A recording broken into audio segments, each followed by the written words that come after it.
Signore e signori, Romina Congera.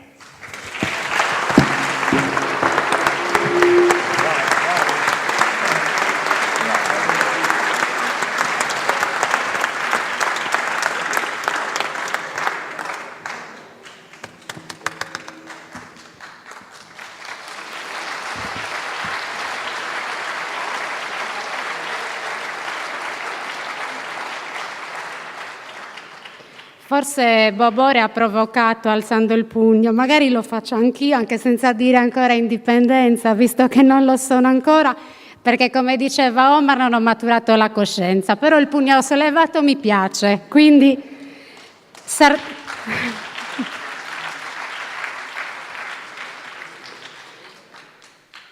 Sardegna possibile.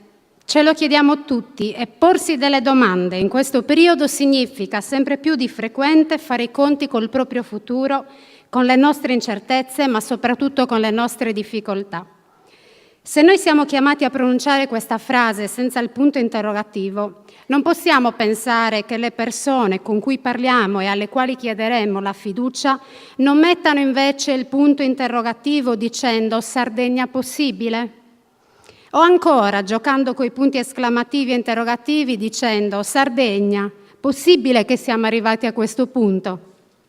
La prima cosa che mi viene in mente dopo aver scelto di aderire a questo progetto è una frase di Calvino che dice «D'una città non godi le 7 o le 77 meraviglie, ma la risposta che dà a una tua domanda».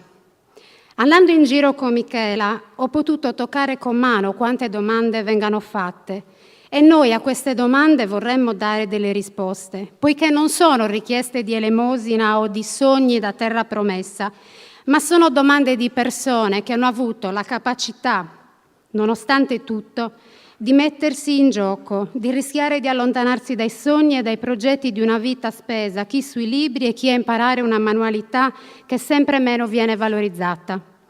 Dunque la risposta che mi piace dare a questa mia personale domanda è proviamo a far nascere una regione che sappia collaborare con chi la abita in un rapporto paritario, non più di sfruttamento da una parte o di delusione dall'altra. Lavoriamo con le persone e con la nostra Sardegna. Quando ho accettato la proposta di Michela mi sono guardata indietro e ho potuto rivedere il mio passato politico, fatto di dedizione, esperienze privilegiate ma anche tante, troppe delusioni.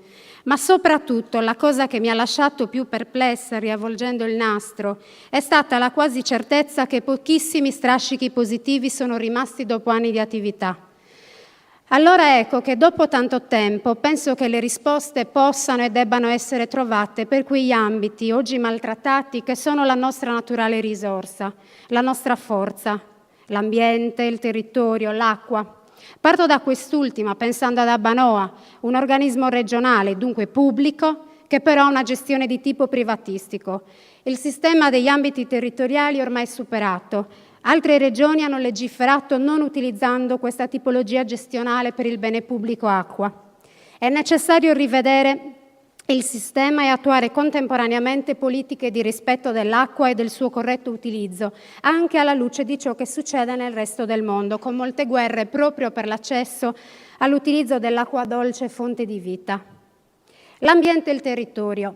Sardegna, l'isola più bella del mondo. Lancio una provocazione, pensando a quanto non sia vero nel vedere le coste martoriate, distrutte dal bisogno sfrenato di edificare, come se poi anche il turismo in Sardegna si dovesse sviluppare solo attraverso la costruzione di abitazioni, che peraltro rimangono vuote molti mesi l'anno. Ma oltre alle norme, al controllo, il ruolo della politica è quello di imprimere un cambiamento culturale, una svolta, rispettosa dell'ambiente e del territorio, ma tenendo sempre a mente che le persone abitano i territori e li tengono vivi. L'ambito su cui posso soffermarmi meglio è quello del lavoro, nello specifico dell'assessorato del lavoro. Credo che col tempo purtroppo si sia trasformato sempre più in un assessorato che altro non offre che possibilità di ottenere ammortizzatori sociali, salvo qualche raro caso di intervento di politica attiva. Io credo che ci siano tutte le possibilità affinché, sfruttando al massimo le risorse provenienti dall'Unione Europea, e sono veramente tante, si possano compiere azioni che intervengano sull'accesso al mondo del lavoro di disoccupati e inoccupati. attraverso azioni di trasferimento di competenze da parte dei lavoratori anziani verso quelli più giovani, attraverso la costituzione di reali contratti di tirocinio. Non abbiamo molto da inventare, ma possiamo traslare e adattare alla nostra realtà sarda situazioni già esistenti o in altre regioni o nel resto d'Europa. Che più di noi ha sempre pensato ai giovani, non considerati come il nostro futuro, come spesso si usa dire, ma come il presente, perché il presente siamo. E alle donne, ai disabili, agli anziani, come persone che vivono il presente e che hanno il diritto di avere un futuro migliore per la propria esistenza, anche perché rispetto a questo presente non ci vuole proprio molto nell'immaginare di volere qualcosa di meglio. È inaccettabile per me continuare ad ignorare una generazione, la mia, quella che va dai 30 ai 40 anni, che è stata illusa con la speranza di un futuro migliore rispetto a quello dei nostri genitori e distrutta poiché è negato alla stragrande maggioranza l'accesso al lavoro dopo anni di impegno scolastico. E aggiungo, sprecando milioni di euro di risorse pubbliche facendoci credere di essere invece competitivi. Una generazione troppo spesso dimenticata nelle politiche ad ogni livello, evidentemente sacrificata, poiché ormai è considerata una partita persa.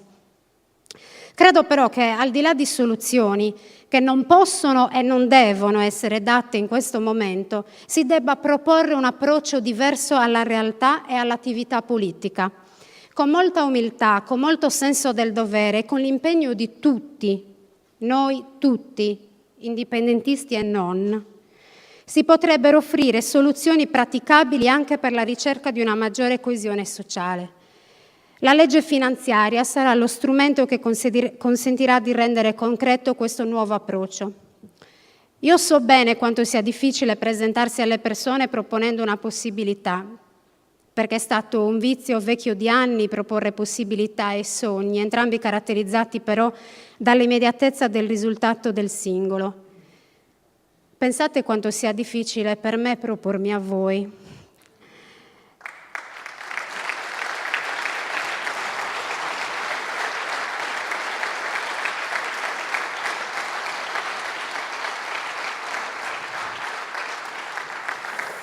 Allora penso che il nostro concetto di Sardegna possibile derivi da ciò che abbiamo visto e da ciò che vedremo incontrando le persone, il possibile che nasce dal vero, da ciò che già potenzialmente lo è, ma rimane sommerso a causa di un isolamento fisiologico, ma non perché siamo pocos, locos, malunidos, e prima Nicola ce ne ha dato tante belle spiegazioni, ma perché ci hanno sempre trattato come se lo fossimo. La Sardegna possibile che immagino nasce sulle menti e sulle mani di tanti che ancora ci credono. E allora mi permetto umilmente di citare San Francesco dicendo che dobbiamo cominciare col fare ciò che è necessario, poi ciò che è possibile e all'improvviso ci sorprenderemo a fare l'impossibile. Io credo nella possibilità di realizzare l'impossibile e voglio contribuire a creare una Sardegna possibile. Basta volerlo.